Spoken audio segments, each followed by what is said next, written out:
नमस्कार, आकाश न्यूजमध्ये आपल्या सर्वांचे स्वागत आहे. लाखांदूर पशु विभागाच्या नियोजनाचा फज्जा, ओपाऱ्यात तालुकास्तरीय पशुपक्षी प्रदर्शनाचा बोजवारा. पशुपालकांना प्रोत्साहन देणे आणि त्यांना शास्त्रोक्त माहिती उपलब्ध करून देण्यासाठी कोट्यावधी रुपयांच्या योजना राबवणाऱ्या पशुसंवर्धन विभागाने ओपारा येथे आयोजित केलेले लाखांदूर तालुकास्तरीय पशुपक्षी प्रदर्शन नियोजनाअभावी केवळ नावापुरतेच ठरले असून या प्रदर्शनात खासगी पशुपालकांची मोठ्या प्रमाणात गळपेची झाल्याचे चित्र दिसून आले आहे.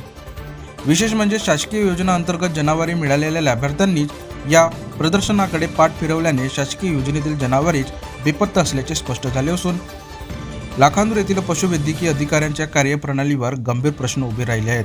तालुक्यातील ओपारा येथे मंगळवार दिनांक 10 फेब्रुवारी रोजी तालुकास्तरीय भव्य पशु पक्षी प्रदर्शन असे आकर्षक नाव देऊन हा कार्यक्रम आयोजित करण्यात आला होता. मात्र प्रत्यक्षात प्रदर्शनाची स्थिती अत्यंत दयनीय होती.